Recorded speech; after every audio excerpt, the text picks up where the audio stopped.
But now it's time to talk about some football, friends. Time to talk about some football. We already mentioned the picks. Let's do it one more time here as we do our recap. Mark Shenlugan not here on the podcast tonight, but let's give him a shout. Big 4-1 week for Mark Shenlugan. He's now up to 14-26 on the year. Doesn't sound like much, but a big upgrade with the 4-1. And then me, 4-1 this week as well, up to 18-22. And Pat, 3-2 for you, up to 17-23. So we're inching closer and closer to the 500 mark. I think we can get there soon, bro. I'm feeling pretty good. Pat, are you starting to feel like you have a better understanding here? You feeling like you're in midseason form with the gambling? What's going on? Yeah, I mean, well, dude, think about this. The underdogs and the unders have been hitting at the highest rate in the last 20 years. So you got to adjust. I feel like even then we adjusted in like week 4, and I feel like we got some shit beats like 2 weeks in a row. And I was like, dude, what's going on here? But no, I mean, you stay the course. We've adjusted. I've gone almost totally away from the same game parlay. I only like to use it in spots where I'm like super confident. There's either going to be 0 points or a ton of points. So like that Miami, plus get them through 0 plus 3.5 in the over. I loved that pick. But yeah, I mean, we've adjusted, dude. We get on a little bit of a roll here, and I feel like we're going to consistently play 60% ball the rest of the year, and we're going to end up over 500. And I think you could fucking book that. Oh, I was on mute, but it really, really hard. So book it. I'll say it again. Big time week. And you're right, Pat. There were some really tough beats. I mean, Shen could rattle off all the kickers that have ruined his weeks week over week over week. And you know what? He has a point, right? And like, so as Cody said in our chat, though, live by the kicker, die by the kicker. For every time that you get good luck for a bet, you might get bad luck for a bet. Sometimes it comes in bunches, right? And I got to put my hand up right here. Carolina Panthers +4. What a wild ride, my friends. I was freaking out. I was texting you guys. I was texting group chats. I'm like, yeah, I'm jumping up off the couch, which doesn't happen that frequently on a Sunday when I'm getting a little tired. Bro, what happened in that game? Now, granted, I thought the Panthers played pretty well. Thought the +4 was feeling good. And then all of a sudden, they kicked that damn field goal, the Falcons, when, the Panthers give it back to them when they shouldn't have late in the 4th. Now it's 6-point game. I'm starting to cry about it. DJ Moore goes nuclear over the top with the bomb biscuit from PJ Walker, and then just throws it away as he takes his helmet off, which is a dumb rule because he was off the field. But if he was off the field on the side, it would have been fine. He was in the baseline, whatever, not the baseline. This ain't basketball anymore. You get the point. And 15 yards, still a makeable field goal or extra point. And what a disaster. And then thank God the Falcons win by 3. So not only did I cover my +4 with the overtime, but you, Pat, hit on your teaser with the Falcons money line, as well as Shen and his money line with the Falcons as well. So it worked out incredibly well. For all the bad beats, the lords of football gambling gave us back 3 at once on Sunday. If you're ever able to hit a trifecta middle ground where some people are on one side, somebody's on the other, and you both get it like that, and you get an exciting game on top of it, I mean, dude, that's fucking magic. That's making magic on Sundays. That game was fun. I mean, I think as awesome as it was to see like 60-yard touchdowns on like back-to-back plays, the secondary's absolutely atrocious. Where was the defense for like the final 5 minutes of that game? A lot of that could have been prevented, but still, I'm not going to complain about it. We got a fantastic game. PJ Walker, like, how do we feel about PJ Walker now all of a sudden these last couple of weeks? Like, the guy might be giving himself, I think he has guaranteed that he is a backup QB for some team again next season with a chance ready to get into the fray if the starter gets hurt. I think that's where PJ Walker's at now, and we'll see what he can parlay that into. Marcus Mariota was there. Now he's the starter. He's done a pretty damn good job with Atlanta this year. We've got some guys that are extending their careers before our eyes. Some quarterbacks that are totally blowing it. Matt Ryan, Carson Wentz. We'll see what happens. Washington's kind of a fucking – well, no, Carson Wentz is done. I forgot it's Heineke the last 2 weeks. So I love that game all in all on Sunday with Atlanta and Carolina. And, yeah, the fact that we were able to squeak that in there, the three of us, was fantastic because I knew Eddie Pinheiro was missing that fucking kick as soon as that happened.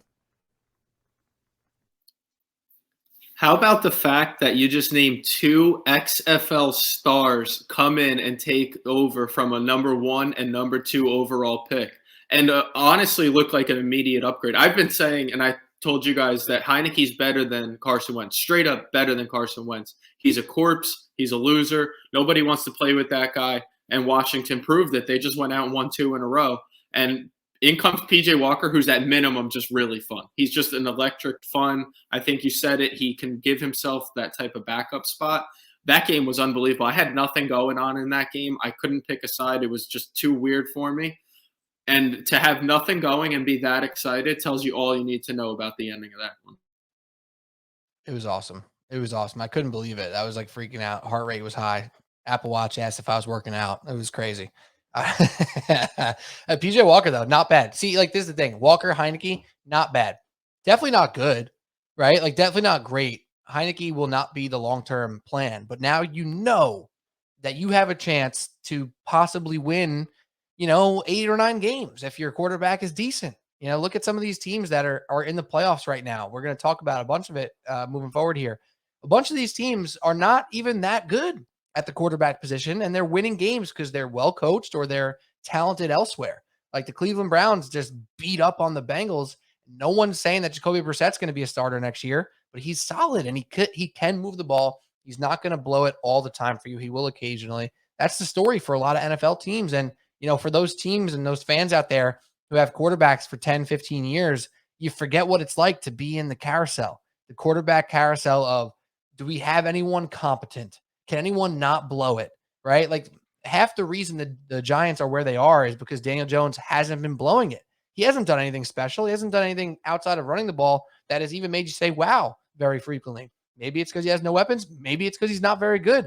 Nonetheless, he's not making mistakes. He's not blowing it for his team, which it says something. It really does.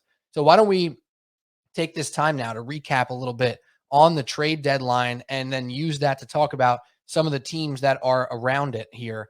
And I think the one place that I want to start, I think this is the biggest trade. So correct me if you guys disagree. I think it might be the Miami Dolphins, the winners of the trade deadline. And it's not just Bradley Chubb, but I think it's also an upgrade with Jeff Wilson, as Chase Edmonds was shipped off to Denver as well. And then they get Jeff Wilson from San Francisco for a 5th rounder.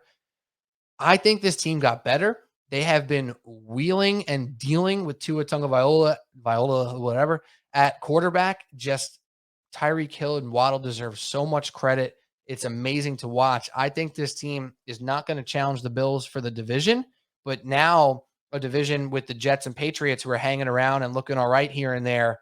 The Dolphins might have just separated themselves into an ilk of playoff team that is going to be on par with a lot of other teams from the AFC, whether they're division winners or the other wild cards. I think the Dolphins are poised for a big time second half here, especially if Tua stays healthy, because for all the crap he's gotten, that team's a different team with him at quarterback, with or without limitations. Pat, go to you first on the Dolphins because you've been a little more critical of Tua. I'm not saying you're wrong. I'm not saying he's great, but do we feel any different today about him as a quarterback at the helm of this team and this team overall going into the second half? I'm going to say it's gone a lot better than I thought it would. It's gone a lot better than I thought it would. I got to give Tua some credit. I mean, again, he has basically stuck to the game plan, which I said, if they can do it, if they can execute it, they're going to be a very good team because you have Jalen Waddle and Tyreek Hill. And now that they've been able to kickstart the run game a little bit too, like they're keeping teams honest. Mike Gesicki, I feel like he gets a lot of hate. I kind of like Gesicki. I fuck with him a lot. I think he's got 3 touchdowns now in the last 4 or 5 games. So like he's starting to become a red zone target. So if that becomes a big weapon for them too, like, dude, this offense is going to be scary. And you know what? A lot of people shit on Mike McDaniel for saying that Tua throws the most catchable ball he's ever seen. He has thrown some very catchable passes over the last couple of weeks. And like, I kind of understand what he means now when you could see like the wheels turning in his head, how to describe it. But it feels like he leads a receiver and that's part of the fucking job. But like the way he leads Hill and Waddle, I feel like he puts them in the best spot to catch the ball already on the run.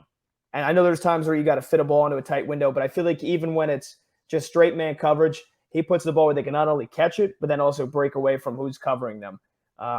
So he's done a really nice job. I got to give it to him. I just maybe I got to release some of the hate that's been on Tua because this offense has worked and they're fun to watch. But yeah, obviously the addition of getting Jeff Wilson, I think, is great for the run game. Gives them a number 2 along with Raheem Mostert. And that allows, I feel like that would free up Mostert to probably be the third down back. I feel like Jeff would probably probably feature on 1 and 2. And then the defense, getting Chubb as a big time pass rusher for a team that has been inconsistent with getting to the quarterback. So I thought they made some great moves. We probably see them on wild card round, maybe, pulling a slight upset in the first round and then getting into the AFC divisional round. We'll see if Tua continues to progress. Honestly, I'm not going to put them getting to the AFC Championship game out of the picture. I don't think it's impossible. I think there's a possibility that happens. I got to see more as they improve. So that's my thoughts on the Dolphins trades. Yeah, and I do want to add this because I was thinking about this driving earlier today. It's like when somebody says, great job to the Dolphins putting this team together, like they figured out a formula. Like, yeah, it would be really nice to have Jalen Waddle and Tyreek Hill, right? Like, who would have thought having these absolute speed demons who have great hands, run great routes, and can adjust to deep balls as good as anybody in the league would be beneficial to your football team, right? Like, I mean, wide receivers have been an interesting debate topic over the past couple of years. Like, do you need to really spend on receivers? Can you be average at receiver if you're really good on the O-line? Maybe you could. And for a while, you could probably make that argument better than you could in the last few years. And now with what the Bengals did last year with Jamar Chase and T. Higgins and what they're starting to do again, once Jamar Chase gets back, and then now Tyreek Hill not being in Kansas City, we'll see how that plays out over the course of time and more so in the playoffs for them. Having awesome receivers really helps. And especially with Tua, everyone always said, oh, he just threw to all these studs in college. Yeah, get him some studs. He's pretty good. Right? Like, yeah, there you go. There's the formula. Everyone else figure it out. Yeah, I think you're right in the initial question of who won the trade deadline because of the addition of both guys. Jeff Wilson brings something they needed because they were frankly getting pretty much nothing out of Chase Edmonds. That deal in the offseason seemed like one that would benefit. He's another guy who's quick, who can move. He looked good in Arizona. He's looked like a corpse over there. And then you add a pass rusher, and anybody knows that when it gets to come playoff time, you need somebody who can get to the quarterback without having to bring that extra heat. I can't believe that Tua's doing this, though, because I was kind of on that. I didn't like him out of college. I didn't think he would be much. Alabama product. No one's really, come out of Bama and been like a stud quarterback. Not to say he's all the way there, but, I got to eat some crow too, and I got to give credit where it is. And sometimes a guy like him, the best thing that could happen, albeit the way it happened was probably the worst way, but for him to go down, to see a backup come in and to see them have next to no success. And it's not like Teddy Bridgewater is some scrub. Teddy Bridgewater's been a good quarterback in this league. He'll continue to be a backup until he can't do it anymore. But he came in, they got next to nothing. Tua came back. They looked like the same offense again. Yeah, Tua, you've earned some credit. You've earned some praise. I don't know what their ultimate end goal was. I feel it's a little tough to say without seeing it first. Like, what does Bradley Chubb actually add? What does Jeff Wilson actually add? What's their real ceiling at? They're playing against the Bills in that division. I agree. I don't think them or really anyone's catching the Bills.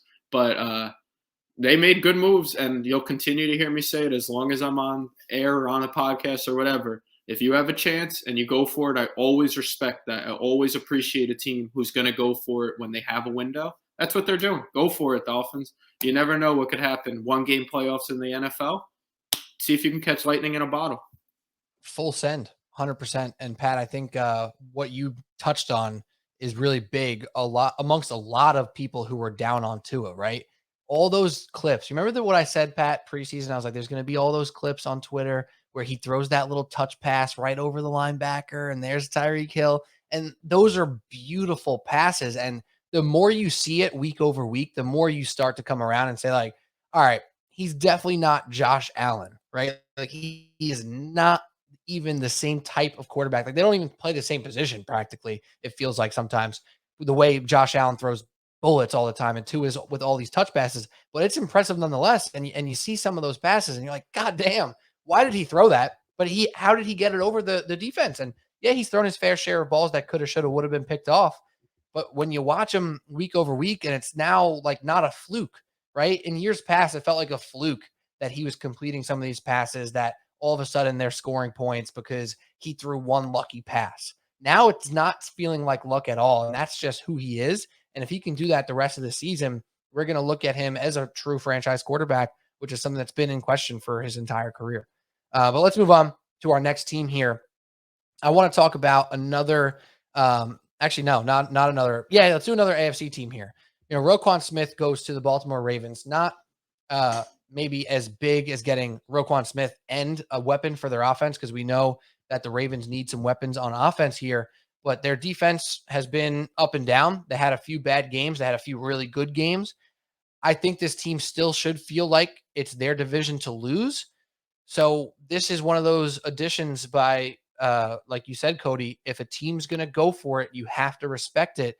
And when you trade for a guy with that type of pedigree, who's made many plays in his career, you got to feel really good about it. So with the Baltimore Ravens adding Roquan Smith, maybe not the winners of the trade deadline, Pat, but what do you think about their outlook now, relative to the Bengals, relative to their division, and then relative to the Dolphins of the world and the other AFC teams that are in contention?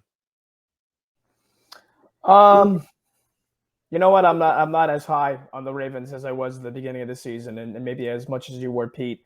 I feel like they've almost hit their ceiling, if that makes sense. And I don't think, unless they go out and get an automatic number one wide receiver, I don't think anything's ever going to change it for me. Because now Rashad Bateman was supposed to be that guy, and you could see the glimpses of it, the big game he had against Miami. Other than that, he has been disappointing.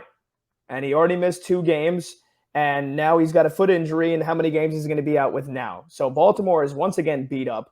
They were all beat up on defense all of last season. Oh, yeah, now my guy, Mark Andrews, now he's got 2 injuries. Now he's got a shoulder problem. Now he's got an ankle problem. He didn't even touch the ball 2 weeks ago. Last week, he has 3 catches for 33 yards in the first, quarter against Tampa Bay. Looks great, gets hurt, comes off the field. So their offense is in serious limbo right now.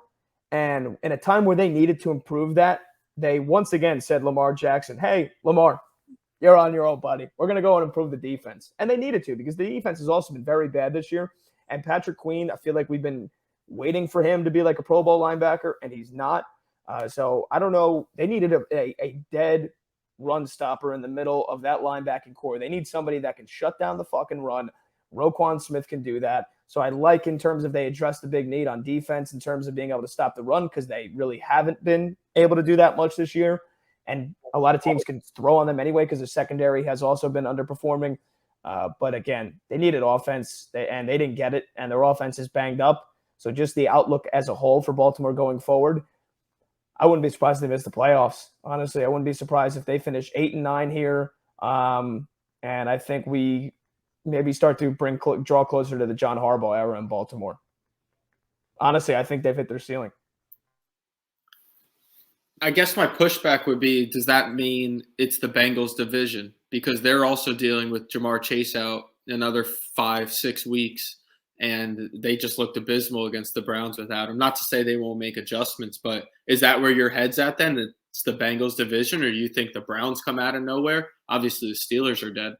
I think this division is as wide open as any other in the entire NFL. I think it is as open as the AFC South. I think it is as open as the NFC South, because we're waiting for Tampa Bay to wake up, and it's not happening. Do they eventually find it for a 4 or 5 game clip where they can run away and win the division by a game or 2 games, but it's never really in jeopardy? Perhaps they should. I still think they will. But I think we're way past the point of no return of thinking that Tampa Bay is this elite juggernaut. They're far from it. So when it comes to the AFC North, I do think that division is pretty open. Cincinnati, again, they're totally inconsistent. Weeks 1 through 3, the offensive line couldn't block my dead grandma. Then they figured it out. They put up 30 against New Orleans. They put up, 38 against Atlanta last week. And then they play a Browns defense that is, it's good. They've been a little banged up, but they've been a little bit in flux. They haven't been that great. And you get totally fucking shut down. Burrow is under siege every play. He's turning the ball over, throws a pick on the first drive, fumbles on the last drive before half. So they got a lot of issues. And maybe Jamar Chase, we're going to find out just how valuable he is here over these next couple of weeks, because they look dead against the Cleveland team that was on their last fucking legs already in week 8, and they beat the shit out of them. So Baltimore, Cincinnati, I think that division is up for grabs. And dude, it pisses me off to say it, but Deshaun Watson steps on the field in week 13, and if he's plays anything like he did 2 years ago, the Browns, if they stay alive enough, look out. They just have to teeter, the Browns, right? They have to just be in it and around the playoff conversation to have a chance. You're right. What I will push back on as well with the Ravens is they do have a bit of a soft spot in their schedule coming up. They have the Saints, which is a tough game. You know, whether they look terrible the week before or amazing the week before, you might not know what you're going to get, but you might get a really good performance out of the Saints. You know, every time they play good, you think they turn it on, and then they don't show up. So who knows which Saints you're getting? That's a primetime game on Monday night. So you know what primetime games do to teams when it comes to narrative, right? So if the Ravens look great and Lamar goes off on Monday, the Ravens are a Super Bowl contender. If they get shut down, even if they win, 16-14 or something stupid like that, oh, what's wrong with the Ravens? Is Lamar blah, blah, blah. But comes back to who do they have to throw the ball to? Who do they have to run the ball? Gus Edwards, thankfully, not that banged up, like you mentioned. But after the Saints, they have the Panthers, Jaguars, Broncos, Steelers. They're going to be favored in every game. They're going to be favored in every single one of those games. Even if they lose a stupid game to the Panthers or the Jaguars, they're going to be favored against the Broncos and the Steelers and all those teams. And then right up, they get the Browns, Falcons, Steelers, Bengals at the end there. So if they can take care of business against the Steelers and the Falcons late in the season, you're looking at a team that's going to walk to 10 wins, in my opinion. They're already at 5-3. So even if you're right on your assessment, Pat, I think the schedule is what saves them from a playoff perspective. But they do have to figure it out. And now to continue on our trade deadline conversations here, a guy that no one really thought was available, or at least I didn't see it, that it was being talked about, that gets taken for a second round pick, pretty valuable, but reasonable. Chase Claypool goes to the Chicago Bears. Is that a type of guy that would maybe fill a void for the Baltimore Ravens? Why are they not looking at a Claypool? Maybe they did. Maybe Steelers just wouldn't trade it to him because it's in division, probably that as well. But there had to be somebody out there for the Ravens to improve that pass catching unit. So I don't know. Is there anybody you would have liked to see them go for, Cody? Or like, what do you think in their solutions here? Yeah, I don't know that there's a specific guy. I agree. We're not talking anything anyone doesn't know. They needed someone to help Lamar to alleviate any type of pressure. They don't have J.K. Dobbins. They're injured in the backfield, which they have been. Mark Andrews, as you said, has been the guy for the last 2 years for Lamar. He's battling injury.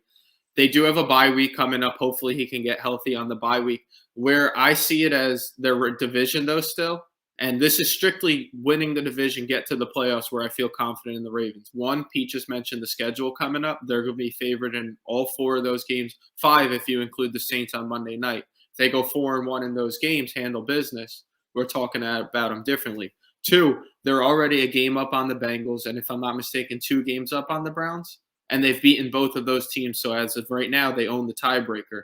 They don't see the Bengals again until week 18. That game might not even matter at that point. So that's where I feel comfortable.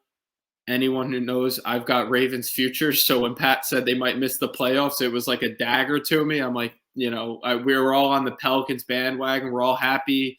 And then Pat just throws some shade like, hey, I think the Ravens are going to miss the playoffs, Cody, so you're going to lose out on those futures. But I think their schedule helps them, but they didn't make enough moves to be any type of Super Bowl contender. I just think with Harbaugh and the organization, I trust them enough to win that division, to take care of enough business, probably win 10 games, I think is safe to say wins the division.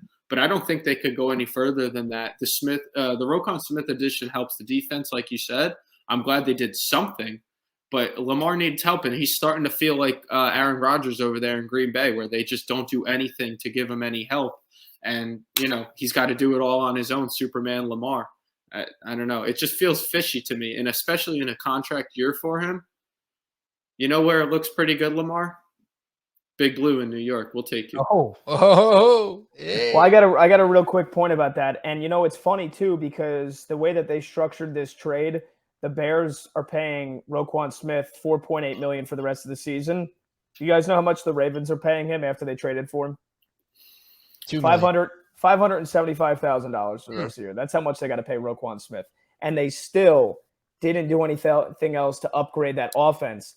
It almost begs the question, what the fuck is Eric DeCosta, the general manager, and what is Steve Bisciotti, the owner, thinking? How do you not upgrade the offense when literally just the last game on Sunday, your number one wide receiver gets hurt, and the tight end, probably the second best tight end, third best tight end all of football, also now has 2 minor injuries that are nagging. So how did you not? Did they pick up the phone and ask for Chase Claypool? Did they ask Denver about Jerry Jeudy? Kind of ask you the question, do they really even want Lamar Jackson to stick around after next year? Is this almost a signal, hey, Lamar, you want to get paid big bucks? You're going to eat up all of our cap. We're not going to be able to give you number one receivers. We're not going to be able to give you gigantic weapons. So this is what it's going to be like if you want to stick around, and we're going to have to pay you $50 million a year. I don't know. Is that the message they're sending? It kind of seems like it to me.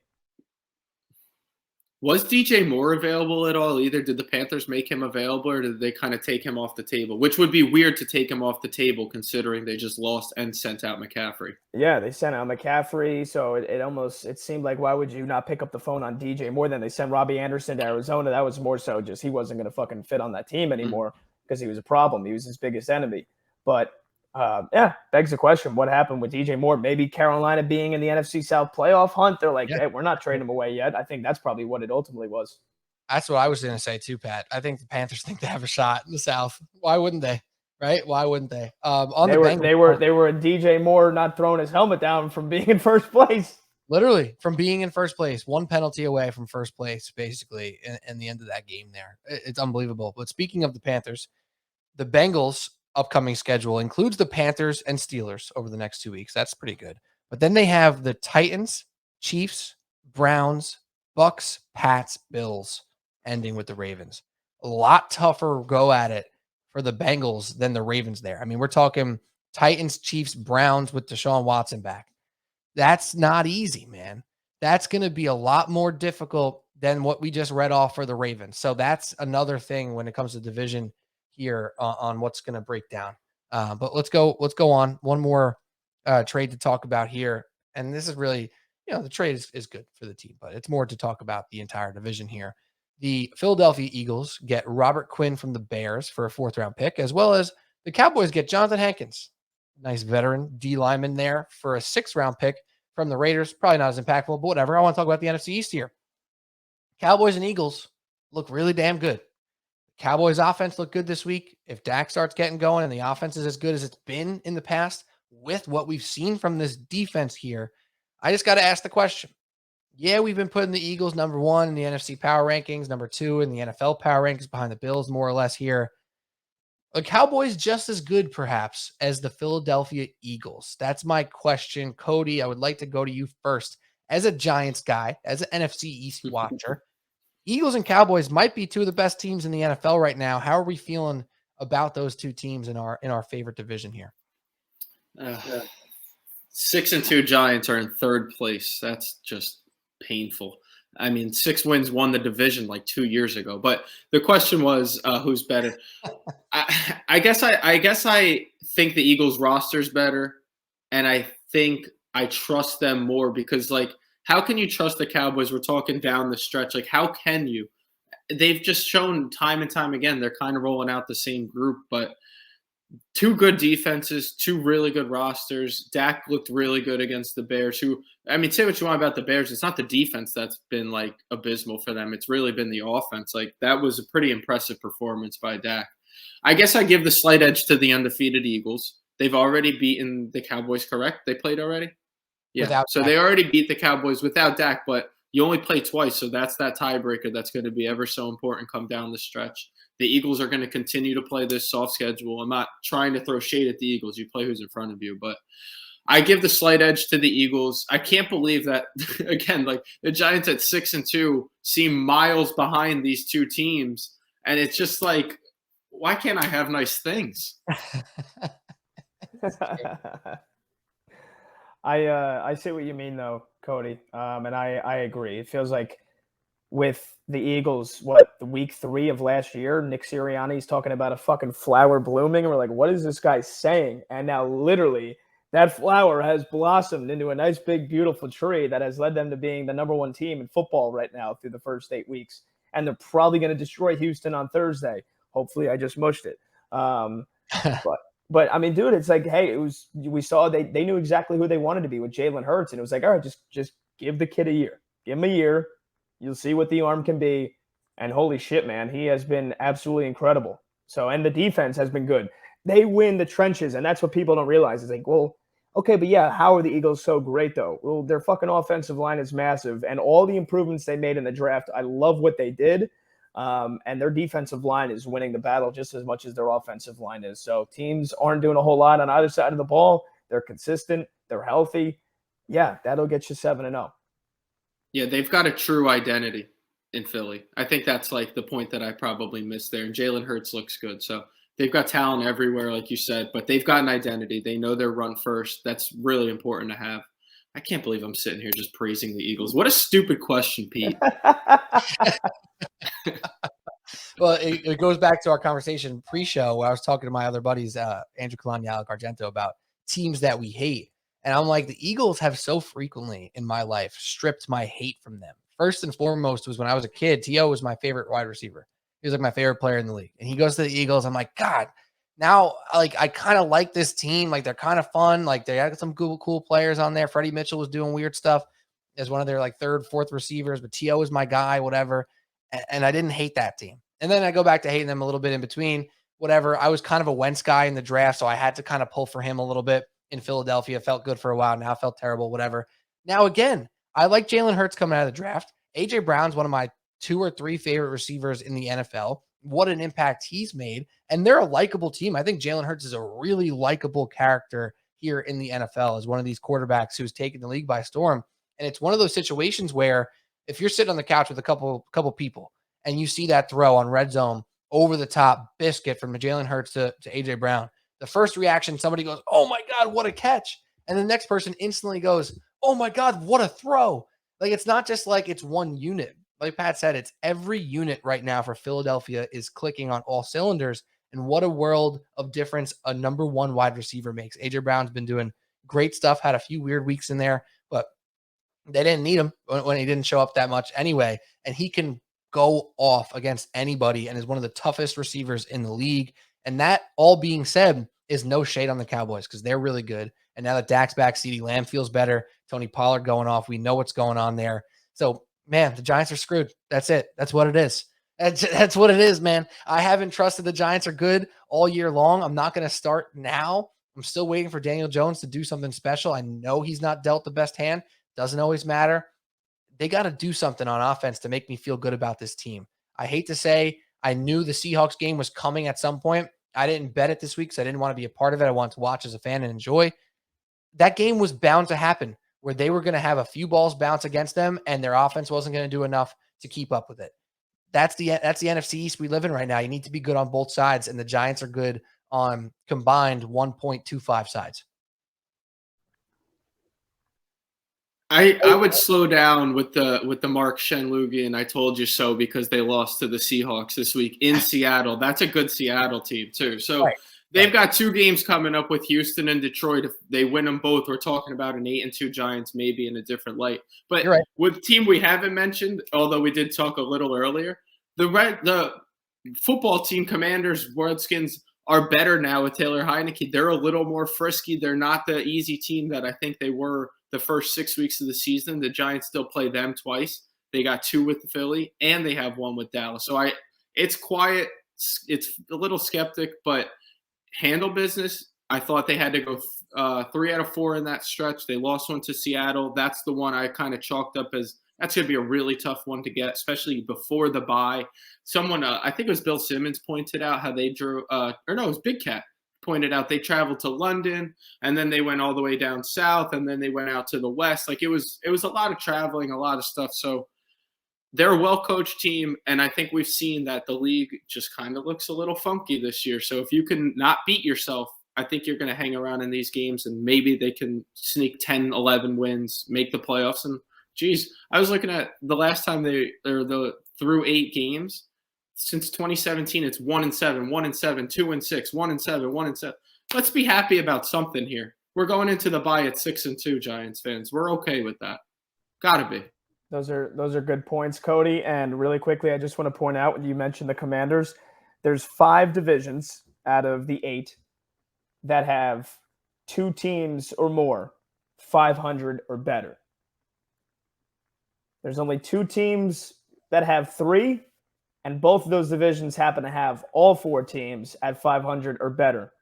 One is the AFC East, Buffalo, the Jets, Miami, New England, the worst at 4-4, and the other, of course, would be the NFC East. NFC least to NFC beast. Eagles 7 wins, Dallas 6, Giants 6, and now Washington with your guy Taylor Heineke 4-4. So I think, we were talking about divisions earlier, and I said, like, that's what I think of right away. Like, wow, the NFC East was so bad, and now right this year, everybody is very, very good. And even Washington, who we thought would be straggling at the back of the pack, now they've got Heineke, like you said. Now they're frisky. And Pete, if I may transition us here really quickly, because the last team I want to talk about with the trade deadline, who I thought made a fantastic, probably the most surprising trade outside of the Calvin Ridley of the day, the Minnesota Vikings getting TJ Hawkinson. And I'm going to say this. I'm going to go out. I'm going to say it. They're 1 win away from me. A win against the frisky Commanders on Sunday in Landover. Minnesota's 1 win away from me from proclaiming them my pick to go to the Super Bowl from the NFC. Wow. I like Minnesota, man. I love them. And you know what? Maybe I'm off on another play now because I will eat crow. That Raiders pick has been a disaster. They are done. That season's over. They're fucking throw them in a fucking bathroom and lock away the key. Terrible pick. Maybe it's Josh McDaniel. Maybe he's just not meant to be a head coach. That's who I'm going to scapegoat in this situation. But I love Minnesota. I think they're fantastic. And I love that deal, right? Big Irv Smith goes down. They're like, fuck it. Let's not even fuck around. Adam Thielen hasn't been, like a lethal 1A right now to Justin Jefferson. So he hasn't been fantastic, racking up like 90 yards a game. He's still pretty decent. Thielen, he's putting up decent numbers, but they're like, we need another weapon. Boom, let's go and get TJ Hawkinson, a guy who we think could be a huge red zone weapon for Kirk Cousins. And Kirk just continues to put up big numbers, man. Say what you will, he sucks in prime time. At least he proved it again against the Eagles, who happen to be the best team in the NFL. So maybe that doesn't look like that bad of a loss. That's their only loss. And Cousins just continues to be very efficient. He continues to, outside of that game against Philly, take care of the football.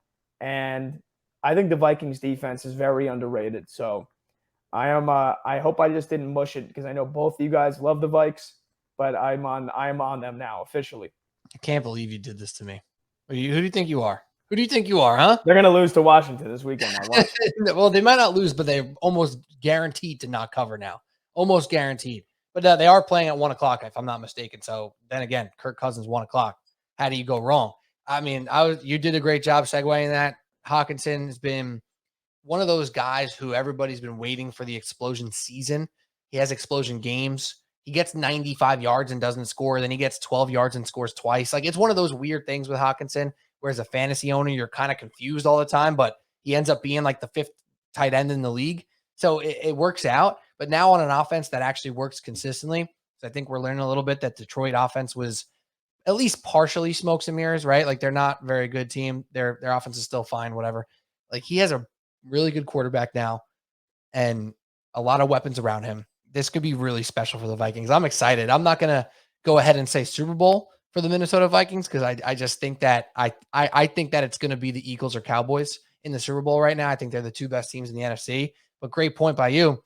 One bad game felt really bad early. Looking back, that game does not feel as bad because the Eagles are juggernaut. So yeah, I'm with you, Pat. I'm feeling the hype from Minnesota and the Vikings.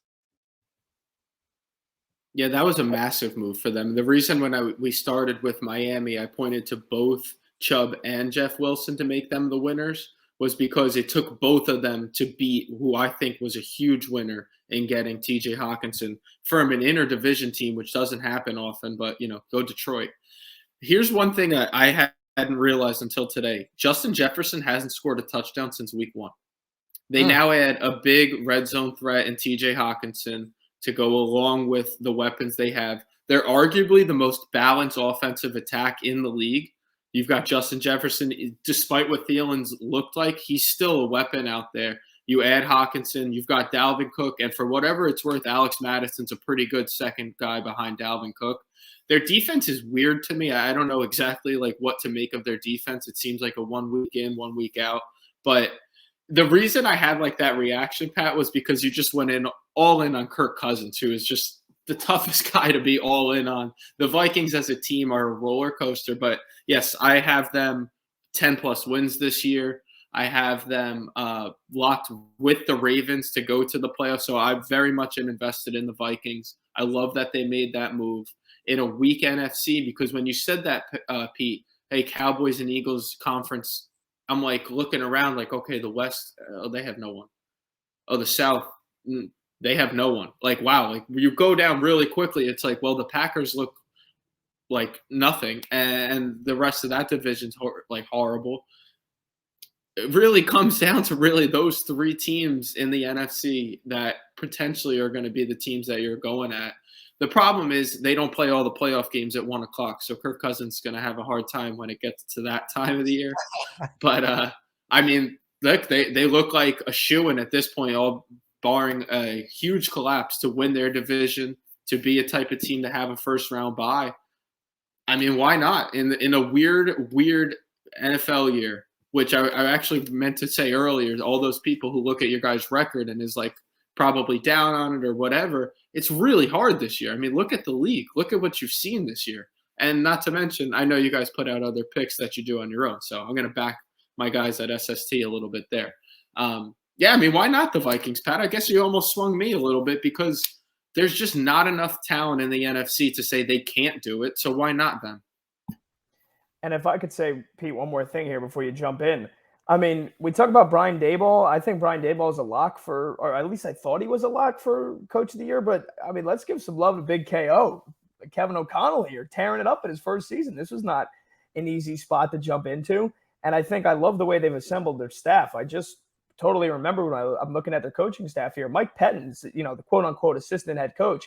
He's probably helping Kevin O'Connell with a lot of the week-to-week, responsibilities and duties are going on, how to go about the job, how to be a professional.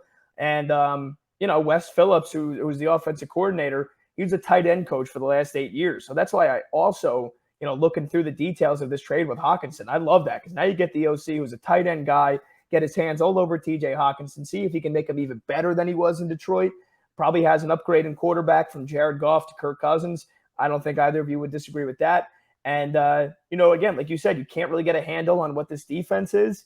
Looking at their DC, Ed Donatelli's with the Broncos for the last 3 seasons, left a pretty damn good defense behind. And now Minnesota is kind of taking on like a bend but don't break defense. The last time I checked, they were very good in the red zone. And that's why it seems like, like you said, they're very balanced. Their offensive attack's balanced. And I feel like them as a team, they feel pretty balanced. They're still definitely going to have those games where they scare you, Pete. But for the most part, I've been waiting for them to like collapse on you, and they haven't.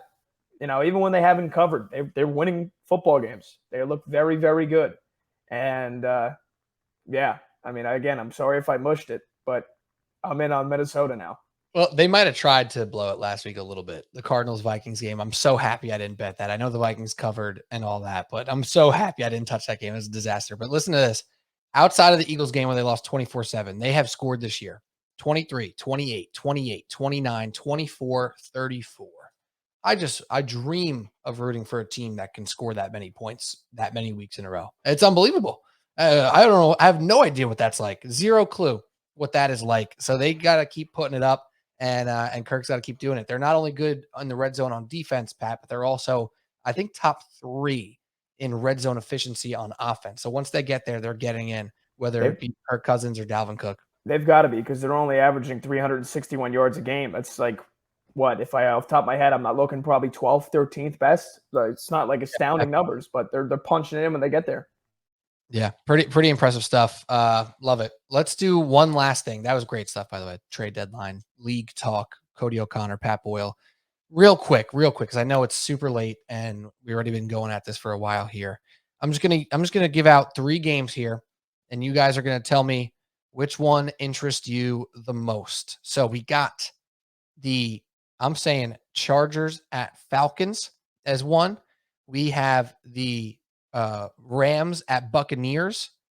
I'm going to give you 4, actually. Titans at Chiefs. And then Lastly, Packers at Lions. Any of those games jump out to you guys as extraordinarily interesting? No interesting games. Okay, sorry, I was gonna let Pat go first because I wanted to probably just take the other. You gave a couple really good ones. Gosh, I guess I'm gonna go with the Rams and the Bucks, and I'll let someone take that. I think the Falcons Chargers is also really, really interesting to me to see what the Falcons actually are. Are the Chargers going to make a push and be what they want to be? But the Rams and Bucks feels like a loser leaves town type of game. Like the Bucks are reeling as a guy with, I thought one of the more secure bets as the Bucks to win the South. I've got them with the Bills to win the East. I mean, you tell me that the Saints are going to be a 3-win team and that the Bucks are going to be in this much trouble this early on in the year. I can't believe it, but they look just dead. I mean, Brady looks like he should have never came back, and he wishes he never came back. I don't know what the fix is, if there's a fix. I keep thinking, like, all right, it's Tom Brady. Like, Tom, like, come on, Tom, like, be Tom. And he's just not doing it. He didn't beat the Steelers. Then he loses to the Panthers, who have both looked, well, the Panthers a little more with P.J. Walker, but the Steelers have looked horrible other than that game. And it's like, what's going on? And the Rams, I mean, my God, they just got smoked again by the Niners. How many times can they just get their shit pushed in by Kyle Shanahan, at least in the regular season? I mean, my God, have some pride over there, guys. And McVay looks like he shouldn't have even come back. It's true. But, I mean, it is. It's like the Super Bowl, champions look like they just don't have – I mean, Von Miller leaving and Odell not being there can't be that much of a difference this year.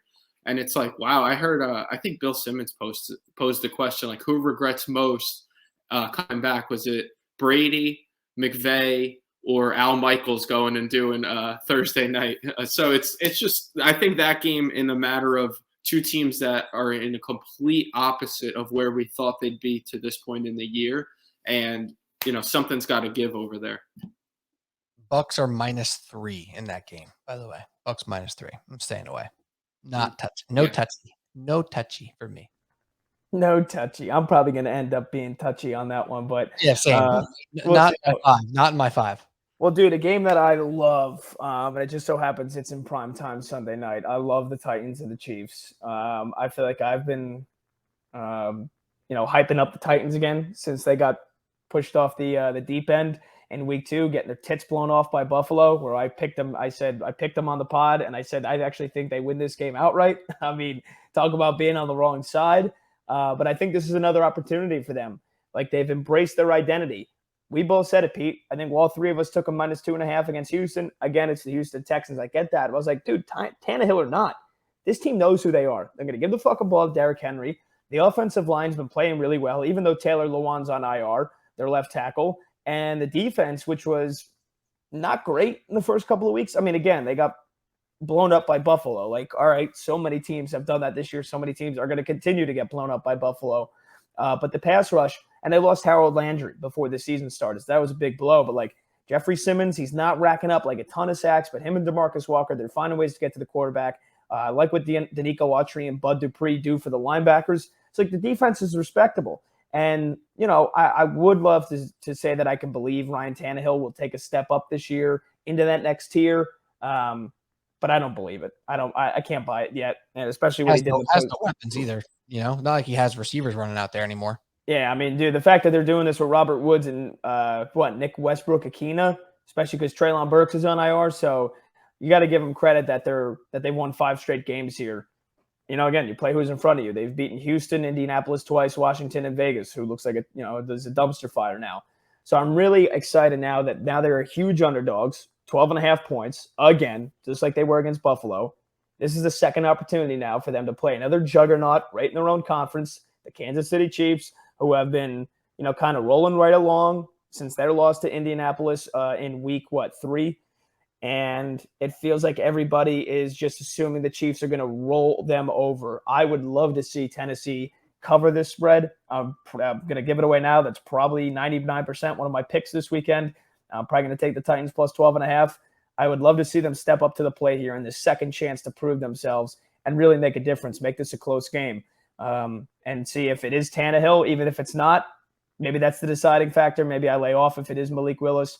But if it is Tannehill, again, I know I just said before that they can operate without him. But for a game like this, you do need to throw the football a little bit. So if Tannehill plays, I'm probably on the Titans. And I think that they have a really good shot of making the playoffs, obviously. I think they're going to win the AFC South. And I would like to see them, after they got punched in the mouth by Buffalo, that game was over early. I'd like for them to prove something here this weekend. So that's my most interesting game Sunday night. It's the biggest spread. Yeah, they're the type of team that can annoy the Chiefs too, right? It's kind of like the Colts, right? That stupid game when the Colts beat the Chiefs early in the season. That feels like a lifetime ago. It's the same concept. Run the ball, control the ball, don't make a mistake. Make Patrick Mahomes throw a red zone interception, and you have a chance, and you're in it, right? And then on the flip side, you can see them getting blown out, of course, right? But I'm curious how many teams in the NFL have been that big of underdogs, double-digit plus, after a 5-game win streak. That probably hasn't happened very frequently, but maybe that tells us what Vegas is thinking of the Titans, or maybe they're just telling us that people are still going to bet the Chiefs no matter what. The public's going to be on the Chiefs. Well, I think you have the Andy Reid coming off a bye spot, which people fall in love with. And it's over now. It hasn't been working as well the past couple of years. Yeah, I think they've lost off the bye the last 2 years, if I'm correct. It lost or not covered. Something. It hasn't been as clean as it used to be. It feels that way. But yeah, no, and I was wrong, by the way. If you include Thursday night, Philly's a 14-point favorite over Houston, and even Buffalo has gotten up to 13 now against the Jets on Sunday. People have really fallen off the Zach Wilson bandwagon. I don't blame them. By 100, bro. Sheesh. Goes by 100. Yeah. The Chiefs also aren't like the type of team to cover big spreads that often, like historically. Even as a team that wins 12, 13 games a year, they don't necessarily cover those big spreads. And even though they just beat the hell out of San Fran, I guess you could kind of point to a law of averages and think, well, they probably won't do that again. I like the Titans with that many points. I also just realized that we told on ourselves a little bit. Pat, you're the only one who stayed true to this. The Rams and Bucks game is only one of 2 games at 4:00 on Sunday. So I don't know how you guys operate, but I will absolutely have to touch that. If not, maybe that'll be the first weekend to listen. I go apple picking or something because there's nothing else to do. Well, no, I will definitely touch it as well. I just won't make it one of my 5 picks. There's a big difference, right? You can have all sorts of action on a Sunday. That don't mean it's going to be on the podcast picks. That's where I draw the line. I ain't touching that for the podcast picks. But if you don't think after 1:00, whether it goes good or bad, that I'm throwing a chaser or I'm feeling real good about myself bet on that game, then you're mistaken. 425, I'm locked in. Let's go. That's a good point, though. Last thing for me, I'm gonna mention I'm gonna cheat and just mention the 2 other games because they're simultaneous to me. They make a lot of sense as very similar situations. 2 underperforming teams that we thought were going to be very good with quarterbacks who we look really, really highly on in Herbert and Rodgers. Both 3 or 3.5 point favorites on the road against teams that love to cover and people have been liking to bet on in the Falcons and the Lions. What's going to give? Is it going to be the more talented team with the way better quarterbacks who show up and actually put this team in the ground for the Chargers at the Falcons or the Packers at the Lions? I think there's a chance that both of them take care of business this week. And I am fully 100% committed to being hurt again because I am going to bet on the Packers this week. 100%. The spread is so disgusting. It stinks so bad. It's like me sitting in this room for 2 hours doing a podcast when it's 70 degrees in November. That's what it feels like looking at -3.5 at the Lions with the Packers here. But Aaron Rodgers knows this damn team, bro. He's been crushing them for his entire life. He is still the way better quarterback in the scenario, obviously. And the one positive you can draw from their game last week is that they ran the hell out of the ball. The Lions can't stop the run to save their damn lives. Aaron Jones, A.J. Dillon have to just dominate this game. I can't even fathom a world where the Lions do something. And that is exactly why if I make this pick and when I make this pick, you should 100% fade me because there's no way it's going to work out. But that's how I feel. So I might just go ahead and do it. Yeah, Pete, I'm not going to lie. You said both of those games, and the first thing I thought on both of them is take the home dog. Right? That's a smart bet to make, right? But is there a point where there's so many people like the 3 of us and there's thousands of podcasts in the world and they're talking about gambling on every show now, where, maybe the Chargers and Packers are being undervalued from a betting standpoint here. Maybe I could just be, playing mental gymnastics with myself right now and completely blowing it. But like, what are we talking about? The Lions can't stop the run, and the only thing the Packers do good is run the ball right now. Yeah, but that also, accounts for you trusting Matt LaFleur. I've almost lost all trust in him. Yes, he finally gave the ball to Aaron Jones because I think he realized that they were going to lose by 40 if he didn't eat up as much clock as possible. But, dude, in those losses against the Jets and Washington, Aaron Jones, 9 carries, 19 yards, 8 carries, 23 yards. And they just totally abandoned the run. And they abandoned the run against the Giants, which they would have won that game if they didn't do that. So I don't trust Matt LaFleur. I don't trust him. I don't trust that he's going to come up with a disciplined game plan to stick to this.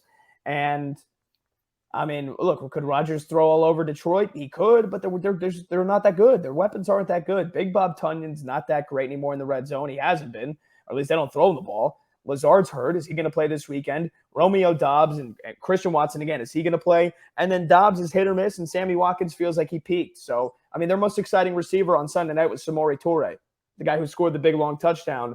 I don't even know who the fuck he was before the game on Sunday. Now I feel like he's their best wide receiver. So, and Detroit, like, this is like, I know both of them are desperate, but this is like classic, like, Dan Campbell desperation spot right now for the Detroit Lions. Like, do they call them, they give you the best game of the year and keep this within a field goal? That's what I'm probably going to be betting on. And then the same thing for Atlanta. They've just been very, very good at covering. LA, you have no idea what the hell you're going to get from Brandon Staley, another guy I don't trust, or their defense from week to week, and the injuries continue to pile up for them. So you said both those games, and now I want to bet them right now. Oh, God, you just I want to put them on the pod already. Football's the best. I mean, the Falcons and Chargers are essentially the same team, right? Like the last couple of years, it feels like a team that is talented. This was like before this year, but the Falcons are overachieving. They're just a talented team who just like gives you this roller coaster, kind of like the Vikings. They're all in that category.